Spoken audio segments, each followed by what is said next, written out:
Cristo. E graças a Deus, graças ao sacrifício da cruz dele que hoje nos traz paz.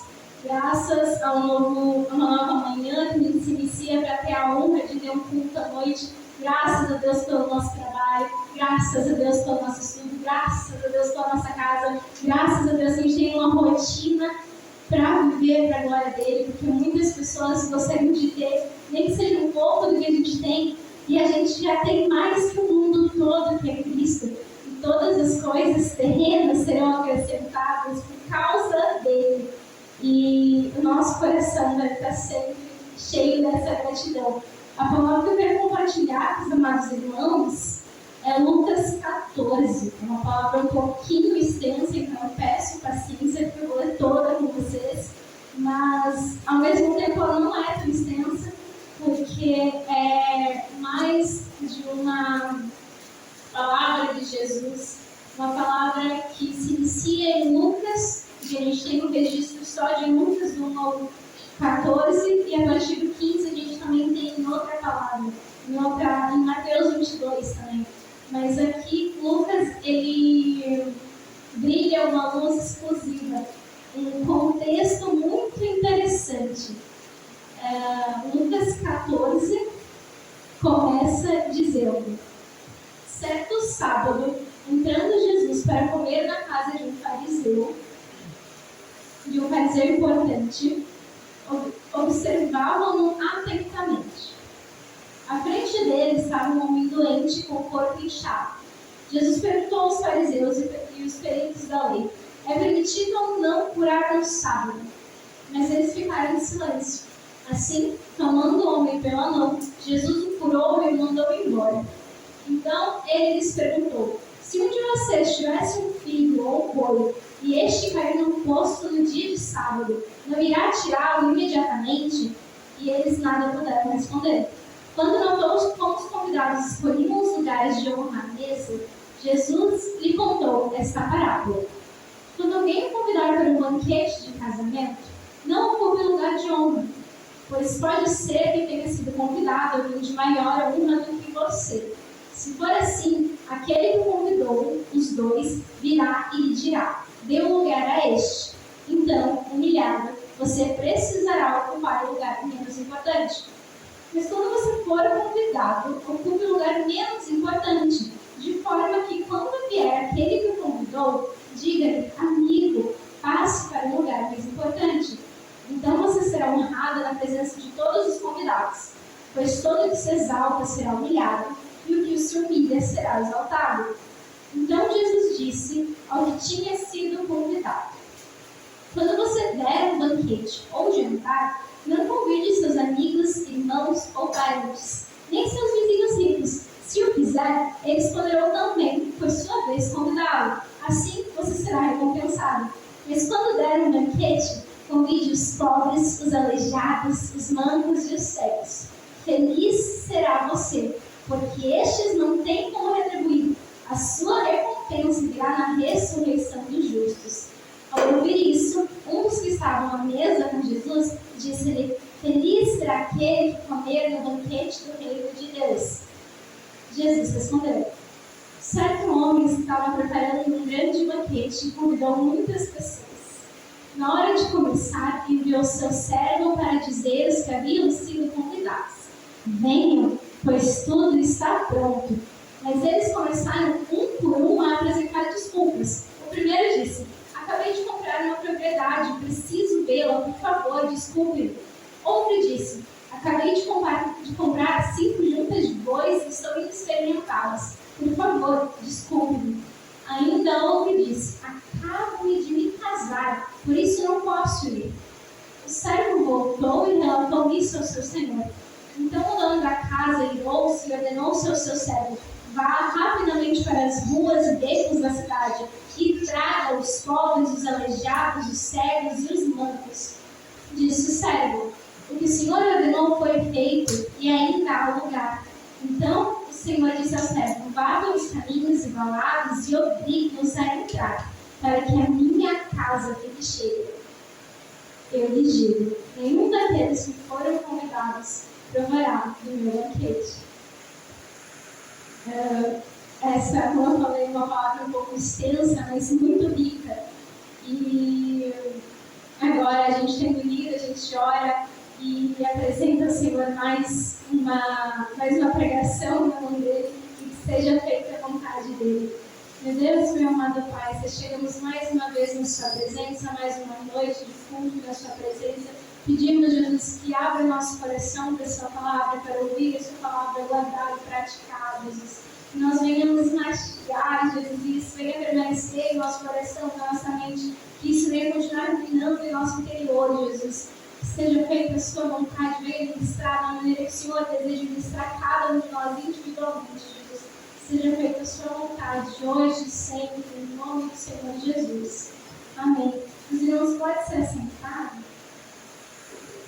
Na verdade, eu escutei essa palavra de uma maneira diferente, porque tem um homem de Deus que eu falo, que lançou um álbum, que é um álbum que cada música é como se fosse contando essa história. O álbum Um Grande Banquete, esse é o título do álbum. E eu escutei ele falar e contar dessa história, e eu me sentei e escutei do começo ao fim do álbum, todos os louvores e toda a pregação, porque é uma pregação cantada. E eu me acabei em choro por causa que eu falei, meu Deus, eu preciso contar do que eu escutei, eu preciso contar do que eu ouvi, vamos dizer assim. E por isso eu trago a vocês essa noite essa palavra que é tão... que aparentemente, se a gente bater o olho, talvez não seja muito importante, mas se está escrito é porque tem no mínimo alguma importância no reino dos céus. E aqui, como fala, começa em Lucas 14, contando a história de Jesus na casa de um fariseu, como diz aqui. Fala que Jesus estava sentado na casa do fariseu e chegou um homem enfermo para ele. E daí, como era um sábado, e ele estava na casa de fariseus, os fariseus, os judeus daquela época, eles guardavam o sábado segundo a lei de Deuteronômio 5, se não me engano, Deuteronômio 5 ou 15, se não me engano. Mas lá em Deuteronômio tinha essa ordenança de guardar o sábado, de não trabalhar no sábado e de se guardar de modo que o sábado, do começo ao fim, o Shabat, acho que é dele, se não me engano, do começo ao fim, seja tudo que eles fizessem, seja dedicado ao Senhor e não a coisas terrenas. Era um dia de completo descanso para eles voltarem a mente ao Senhor, meditarem na palavra do Senhor e o amor deles viesse a aumentar. Só que, tendo isso em mente, esse era o plano de Deus, que esse fosse um dia de descanso para descansar e lembrar do amor de Deus. Mas depois que ele depois os fariseus e os judeus começaram a cumprir a lei, eles tinham muito temor do sábado, ao ponto de quando Jesus curava o sábado, para eles era um escândalo, porque isso requeria esforço de Jesus, isso causava tumulto, isso mudava uma pessoa, e isso requeria um esforço de Jesus. Jesus precisa se esforçar para curar o homem. Então, é uma questão da lei, por questão da lei não era correto Jesus curar no sábado. Então Jesus se encontra nesse dilema de sentado à mesa de um fariseu, na casa de um fariseu, e chegou um homem enfermo para ele. E ele passa esse dilema, ele tira esse dilema da mão dele, se é certo ou não curar no sábado, perguntando aos fariseus, é permitido ou não curar no sábado? E quando ele viu que os fariseus ficaram quietos, porque anteriormente eles já tinham discutido com Jesus por causa do sábado, Jesus olha a mesa toda em silêncio por temor a ele, e ele pegou o homem pela mão, ele curou e ele mandou embora, trazendo um significado muito maravilhoso, falando que não só é permitido curar no sábado, mas isso deve ser feito, porque a lei anteriormente, quando a gente analisa, ali, como diz lá em Gálatas é um livro que fala bastante sobre a lei. Gálatas 4, por aí, ele fala bastante sobre essa parte da lei, falando que a lei ela foi feita para mostrar o pecado do homem, para mostrar o quanto ele dependia de Deus. Lá em Gálatas, chama a lei de um alho. de um tutor até Cristo. A lei era para ser um guia da promessa do Messias. Até a promessa do Messias ser cumprida, era para eles usarem a lei como um guia, para seguindo a lei até o Messias voltar. Mas a lei era tão importante para eles, chegou a eles começar a usar a lei para se tornarem justos. Eles acataram a lei, dizendo: não, se eu cumprir toda a lei, eu sou justo no reino dos céus. E eles chegaram a um ponto que esses fariseus, eles se engrandeciam por seguir a lei. Eles já não seguiam a lei mais por amar a Deus, mas sim por títulos, por honrarias, por seguiam a lei em completa falsidade. Exteriormente eles eram os mestres da lei, que ensinavam a lei, que mais cumpria a lei, mas no secreto eles falavam de coisas, eles não cumpriam aquelas coisas. Então, estes fariseus eram pessoas que viviam apenas de aparência. E Jesus chega e não só simboliza o sábado novamente, lembra eles que o sábado se trata de amor, se trata de cuidado de Deus, se trata da promessa do Messias, e não só sobre o exterior, não só sobre ser justo, porque agora com Cristo a gente não precisa mais cumprir a lei para ser justo. Agora com Cristo a justificação, que já não era pela lei, porque a justificação sempre foi pela fé. As pessoas usavam a lei, se apegavam à lei, porque a justificação, como foi dita por Abraão até, que ele foi justificado pela fé. Abraão creu em Deus e eles se apegavam à lei, eles criam na lei porque eles tinham a promessa do Messias. Então todos que vieram antes de Cristo foram salvos pela fé no Messias, foram salvos porque eles tinham a promessa na lei e se apegaram dessa maneira. Mas agora, como Cristo voltou, a lei não precisa ser cumprida. Aquela lei lá que tinha do sacerdócio, do sacrifício, não precisa ser mais cumprida, porque Jesus está em carne, osso ali. E logo depois, Jesus, de uma vez por todas, ele vai se oferecer como pleno cumprimento da lei. Na lei, precisava acontecer um sacrifício, que era o sacrifício expiatório, que ele chamava, que era na verdade, não era só um sacrifício, eram vários sacrifícios. Mas resumindo de uma forma bem simples, eles ofereciam 2 cordeiros ou 2 animais. Primeiramente, o sacerdote, o sumo sacerdote, que era o primeiro e a única pessoa que podia chegar ao lugar santíssimo, ou seja, a única pessoa que podia chegar mais fundo na presença de Deus, no lugar mais íntimo do templo físico do Senhor, era o sumo sacerdote. Então ele ia, apresentava o cordeiro por si mesmo, para ele agora ser considerado justo. Então ele tocava no cordeiro, seu pecado passava para o cordeiro, aquele cordeiro era apresentado. Depois ele pegava um outro cordeiro, um outro animal e apresentava no templo. As pessoas colocavam a mão e nisso eles criam que o pecado deles passava para o animal e o animal era apresentado a Deus. Então, por meio desses ritos, eles eram salvos. Por meio desses ritos, não salvos, na verdade, essa não é a palavra, mas por meio desses ritos, eles criam que não tinham mais pecado, porque salvos, eles realmente eram salvos pela fé. Então, Jesus agora, ele lembra os fariseus que eles estavam, que não é mais pela lei. Na verdade, sempre foi pela fé e sempre foi pelo amor. Então, Jesus está agora aqui, sentado com os fariseus, ele não só fala isso da lei, como ele continua e ele conta para eles uma parábola. E Jesus estava sentado e percebeu que todo mundo queria os lugares de honra ao redor dele. Então ele fala, ele conta: olha, se alguém convidar vocês para um banquete, não vem se sentando nos primeiros lugares, assim, nos melhores lugares, porque pode ser que tenha alguém mais importante que você. E o dono daquele banquete, a pessoa, o anfitrião do banquete, chegue a você e peça para você sair do melhor lugar e ir para um lugar pior. De preferência, vocês façam ao contrário. Vocês cheguem no banquete e sentem no fundo. Sentem nos lugares que não são os lugares de honra, para meio, para o fundo, para que daí o anfitrião veja você e o chame para se sentar mais para perto dele, para se sentar nos lugares de honra. E ele continua falando depois, depois dessa parábola, ele ainda fala para os que tinham sido convidados, para os fariseus que estavam em volta dele. Ele não só disse isso do banquete, como ele também fala: quando você der um banquete,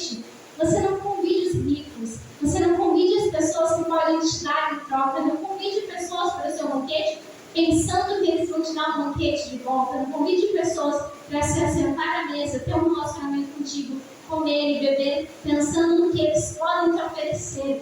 Mas ao contrário, se você for dar um banquete, se você for dar honra a alguém, convide os pobres, convide os aleijados, convide os mancos, convide os cegos, aqueles que na verdade não têm nada para te oferecer em troca.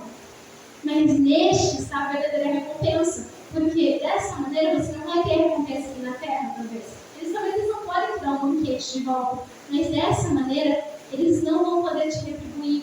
Dessa maneira você vai receber uma recompensa que vale mais do que a outra recompensa terrena. Você vai receber uma recompensa eterna. E daí os fariseus escutaram isso e ficaram muito felizes, porque acham que estava falando deles, acham que estava elogiando eles. Mas na verdade ele estava ao contrário, chamando a atenção deles. Eles pararam de ser orgulhosos, só fizerem coisas de maneira que viessem engrandecer eles, ou fazer coisas querendo algo em troca. E daí, ao ouvir isso, um fariseu que acha que estavam elogiando ele fala: feliz aquele que comer e beber no reino dos céus. Ele fala isso achando que Jesus estava falando, estava elogiando ele. Mas na verdade, esse era como disse o Marco Teres, que ele falou, que ele escreveu esse álbum maravilhoso. Ele fala que essa foi a frase certa dos lados errados, porque um fariseu que julgava ser justo, ele julgava ser digno, essa é a pior palavra possível, ele julgava ser digno de se assentar à mesa com Cristo, ele julgava ser justo o suficiente para sentar à mesa da ressurreição, mas na verdade esse lugar à mesa, esse lugar do banquete, esse lugar, como ele fala, do banquete do reino de Deus, este lugar está reservado para, na verdade, os pobres e os indignos, para aqueles que não se acham justos o suficiente, mas sabem plenamente que eles agora não são merecedores, eles nunca foram merecedores, mas que nele está a graça de Deus. Esse lugar à mesa está para aquelas pessoas que entenderam que muito custou. Esse lugar à mesa está para aquelas pessoas que perceberam em si mesmas que eram pobres, que eram erradas, que eram pecadores, mas que buscaram em Cristo a salvação. Para aquelas pessoas que perceberam que eram erradas, mas buscaram corrigir isso em Cristo Jesus. Para aquelas pessoas que não se julgavam justas, mas totalmente o contrário, as piores pessoas, os piores pecadores, como disseram Paulo, mas que em Cristo encontravam perdão e um lugar que todos os dias, um lugar que vai estar no lugar à mesa de Cristo. Todos os dias que agora, um lugar que apresenta uma nova vida, porque aquele que se assenta no banquete de Cristo Jesus. Talvez não nessa terra, talvez nessa terra, essa pessoa vai ser o pior dos pecadores, até encontrar Cristo, depois que encontrar Cristo, ainda pode passar por uma vida dura, mas sabendo que no fim de tudo vai receber uma recompensa maior. E assim ele conta essa parábola do grande banquete, que eu acho muito importante, porque ele fala de 3 grupos aqui.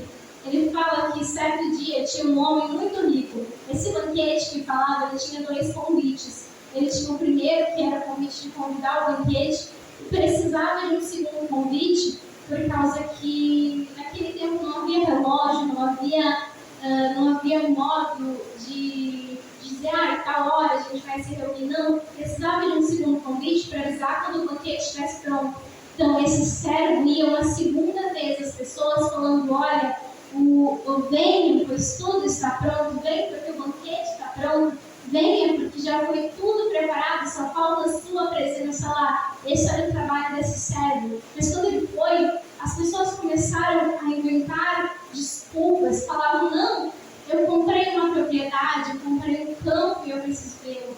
Não, eu comprei 5 juntas de bois, eu preciso vê-las, eu preciso examiná-las, eu preciso testá-las. E o outro ainda fala: não, eu acabei de me casar, eu não posso ir agora.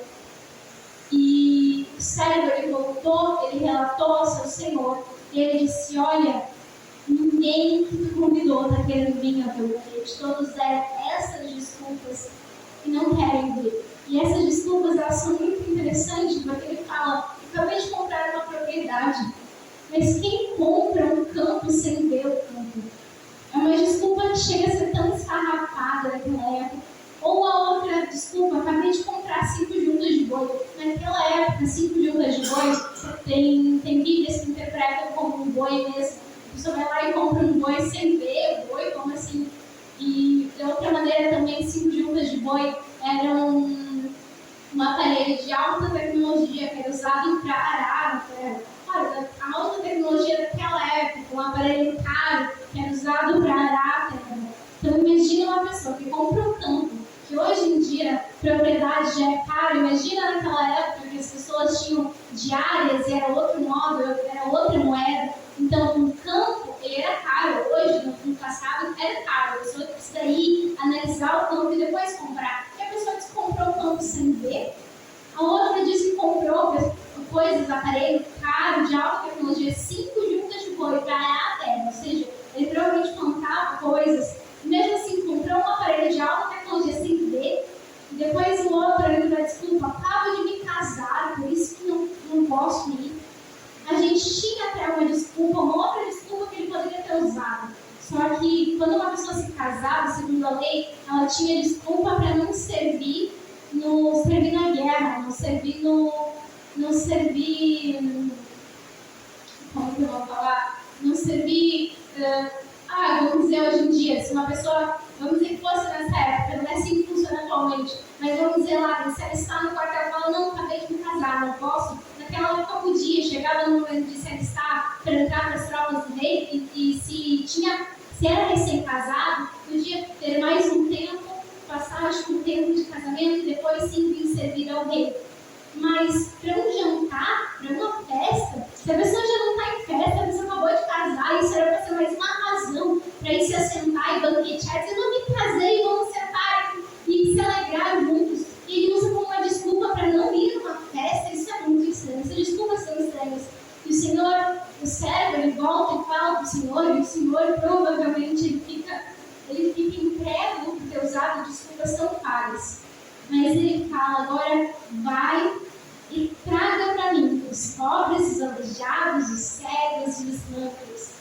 Ou seja, esses pobres, aleijados, cegos e mancos, naquela época, se a gente for traduzir, significava judeus desprezados, significa aqueles que não cumpriam os ritos, significava aquelas pessoas que não eram dignas, pessoas pecadoras, pessoas que não poderiam se assentar a um banquete de um homem rico. Mas agora o Senhor está falando, vai e traga eles, porque aqueles que foram convidados não podem vir mais, então vai e traga. Os fariseus provavelmente estavam escutando isso, estavam rindo, dizendo, é uma desculpa boba, mas era exatamente deles que Cristo estava falando. Cristo está falando aqui, olha, vocês fariseus, vocês servos da lei, vocês judeus, vocês ouviram o convite do Senhor.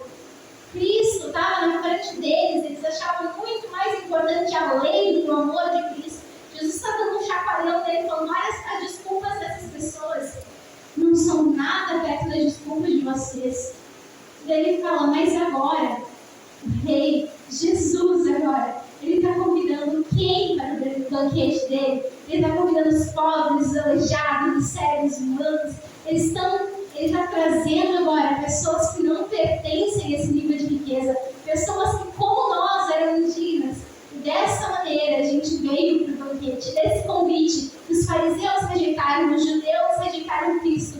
E agora o convite se abriu a quem? Se abriu aos gentios, se abriu ao povo aos brasileiros do outro lado do mundo. O convite agora chegou a nós, em pleno século XXI, porque aquelas pessoas rejeitaram o Messias. Mas agora, a gente, sabendo que a gente não merece chegar a esse banquete, sabendo que esse rei é um rei maravilhoso que deu seu filho em nosso lugar, aqui é só um banquete, mas trazendo para a nossa vida, esse cego chegava, quando o rei está falando aqui, olha, vai e traga os pobres, essa ordem de trazer significa traga.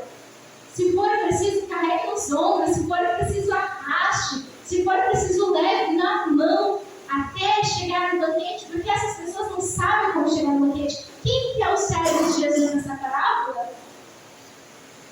O pastor da igreja. É aquela pessoa que nos conta a palavra de Cristo falando, olha, um Um dia Cristo morreu na cruz por você e hoje você pode ter uma vida muito melhor com Cristo. Não uma vida rica aqui na terra, mas uma vida em paz, que o dinheiro não pode comprar. Não só a paz, mas a eternidade com Ele. Então a gente escuta de um servo um convite para o banquete. Olha, venha, porque Jesus tem a paz que excede todo entendimento. Venha, que Cristo morreu na cruz pelos seus pecados. Se você erra, tudo bem, a gente erra. Mas Cristo te oferece uma coisa muito melhor. Ele te oferece o perdão dos seus pecados. Porque Ele morreu na cruz exatamente por isso. E agora tu pode ter uma vida muito melhor. Tu pode esquecer todo o seu passado. Tu errou com seus irmãos, tu errou com seus pais, tu errou com a tua família, tu errou com seus amigos. Mas agora tu pode esquecer e jogar tudo isso para trás. Jesus te dá perdão para isso. Se tu simplesmente se entregar a Ele. Essa é a palavra que esse servo está contando a nós. Essa é a parábola que Jesus estava contando aos fariseus e que hoje Ele está contando a nós por meio dessa palavra. Olha, esse é o convite. E Ele ainda fala, não só que o convite agora chegou a nós, gente que não era propícia, mas que foi propiciado por Jesus. Gente que não era digna, mas por causa do sacrifício da cruz, nós nos tornamos justos, como fala em Romanos, agora de pecadores, de inúteis, a gente é transformados em pessoas justas diante de Deus. E se a gente pecar, e se a gente errar, a gente tem um advogado junto ao Pai, que é Jesus. E ele fala ainda para o rei, ele fala ainda daquela autoridade que provavelmente era um rei, porque as pessoas demais, só de bastante riqueza, que poderiam dar esses banquetes extravagantes. Ele fala, olha, o que o Senhor ordenou foi feito. Eu convidei e eu trouxe os pobres, os aleijados, os cegos e os mancos. Mas ainda há lugar. A mesa ainda tem cadeiras vazias. A obra do Senhor ainda não está, a casa dele ainda não está completamente cheia. Daí o Senhor, esse rei, esse Senhor que estava dando esse anfitrião do banquete, ele fala, tá bem, ainda tem lugar? Então vai pelos caminhos e valados e obrigue-os a entrar para que a minha casa fique cheia. Então está falando agora, olha, ainda há lugar, então vai. Quando ele fala dos caminhos e valados, está falando das piores pessoas. Está falando daquelas pessoas que não moravam dentro da cidade, mas que moravam além da cidade, nos muros de fora, ou seja, pessoas leprosas, pessoas condenadas, pessoas que criavam tumultos, pessoas que eram totalmente excluídas da sociedade, seja por algum erro, seja por alguma coisa que ele fez, seja por crimes, ou seja, as piores pessoas, os piores condenados. Ele fala, vai ainda busca eles, porque ainda há lugar, porque ainda há lugar na mesa do banquete. E esse servo vai e obriga, ou seja, ele vai, não só carrega, mas se for preciso, arrasta pela mão para chegar no banquete. E o que, no geral, essa palavra quer falar a nós? O que a gente tem que guardar dessa palavra? É que o Senhor quer a sua casa cheia. E dessa maneira, naquela época, o Evangelho, como disse Paulo, o Evangelho, como disse os apóstolos, o Evangelho, como disse Cristo, primeiro precisava ser pregado entre os judeus, porque os judeus eram o servo da promessa. Então, os judeus eram essas pessoas primeiro convidadas ao banquete. Essas pessoas que deram desculpas, porque quando se depararam com Cristo, de maneira humilde, que nasceu numa manjedoura, que é o filho de Maria, que não era de tanta importância. Aquela pessoa que curava no sábado estranho, não contrário a lei. Eles não aceitaram a Cristo porque não era conforme a ideologia que eles imaginaram. Então, eles negaram a Cristo, como disse João. Cristo estava entre nós, a vida estava entre nós, mas foi deixado de lado. Ele veio porque era seus, mas os seus não receberam. Essa aqui é a palavra que Jesus está contando. Essa é a parábola que se cumpriu o que ele estava contando. Como ele veio para os judeus se negaram, ele veio para as pessoas da lei, as pessoas da lei não quiseram. Dessa maneira, era necessário ele ser restrito para os judeus, para que dessa maneira os judeus, negando Jesus, ele pudesse se voltar aos pobres, pudesse se voltar aos indignos, pudesse se voltar aos pecadores e pudesse se voltar aos gentios. Quando primeiramente o Evangelho já foi pregado aos judeus, agora chegou a nossa hora, chegou a hora dos pobres, chegou a hora daqueles que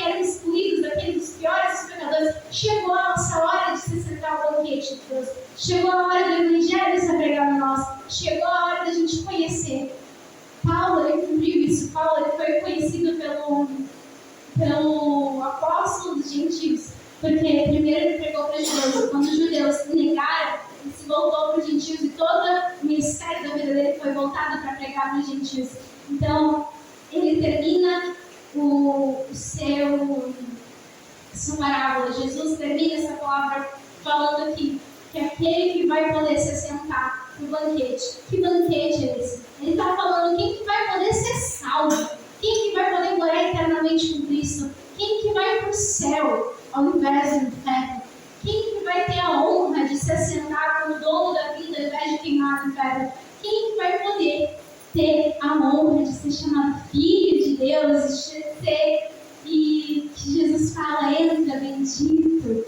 Quem que vai ser essa pessoa? Essa pergunta que Jesus está respondendo aqui não é para aqueles fariseus que negaram, não é para a pessoa que se acha justa, não é para a pessoa que se acha correta, mas é para aquela pessoa que é pobre e sabe que é pobre, aquela pessoa que é pecadora e reconhece que é pecadora, mas quando recebe o convite de se achegar a Jesus, abandona tudo. E agora decide ser uma nova pessoa, reconhece a sua pobreza como conta daquela igreja de Apocalipse, que ela era pobre, realmente pobre fisicamente mesmo, mas que ela era a igreja reconhecida por ser mais fiel, uma das mais perseguidas e pobre fisicamente naquela época, tiravam os bens, os empregos e tudo daquela igreja. E mesmo assim, ela permaneceu firme até o fim. E Apocalipse é escrito um grande elogio para aquela igreja. E está falando que aquelas pessoas que vão poder morar na eternidade com Cristo, aquelas pessoas que vão poder se chegar a esse banquete, não é pessoas que se acham injustas, mas pessoas que eram pecadores, talvez são ainda pecadores, mas que agora, por meio da cruz, por quê? A gente sempre vai lembrar por quê? Por meio da cruz, a graça nos alcançou, e por causa dele, por causa deste segundo convite, por causa de um servo de Deus que entrou na nossa vida e nos chamou para esse banquete, por causa de Cristo Jesus, agora nós somos de pecadores, nós somos justos perante Deus, e agora nós podemos ter uma nova vida completamente, uma nova vida aqui nessa terra e ainda uma outra eterna com Cristo Jesus. Aquelas pessoas que eram conhecidas por terem a pior reputação do mundo, como por exemplo Paulo, de perseguidor, passou a ser perseguido pelo nome de Cristo. Esse é o convite que está aqui. Que a casa de Deus, o céu, ainda tem suas moradas preparadas lá, e a gente tem que agir ainda como servo, convidando as pessoas para esse banquete. E o melhor ainda, o convite chegou a nós. Essa é o que a gente tem que guardar essa palavra. É que graças a Deus que esse convite foi rejeitado, porque esse convite chegou a nós. Se não tivesse sido rejeitado, não teria chegado a nós. Mas eles não quiseram. Mas a gente que reconhece como pecadores somos, a gente, como aquela pecadora, quebra o vaso porque entende que Jesus fez o que ninguém faria por nós. Quebra o vaso, está Jesus, porque sabe que ninguém perdoaria ela, mas Jesus perdoou. Quebra o vaso aos pés de Jesus, porque sabe que não há salvação em nenhum outro nome, mas só em Jesus Cristo. E agora, graças a Deus, esse convite chegou a nós. A gente se assenta à mesa do banquete de Cristo, por causa que Ele nos escolheu, de pobres, aleijados, cegos e mudos, de pessoas esquecidas e abandonadas, excluídas da sociedade. Agora nós somos uma nova pessoa em Cristo Jesus. Nos tornamos dignos de se assentar à mesa de Cristo Jesus, mas não pelo nosso esforço, não pelo nosso nome, não pelo nosso querer, mas porque o Rei nos chamou para sentar com Ele à mesa. E é essa palavra que eu queria deixar para os amados irmãos nessa noite. Eu vou a oportunidade a você, Eli. Glória a Deus, louvado seja Deus, né? Então, aí a palavra do Senhor, vamos nos colocar em pé, vamos orar ao Senhor, dando graças ao Senhor por falar conosco, né? Nós somos essas pessoas desprezíveis, né?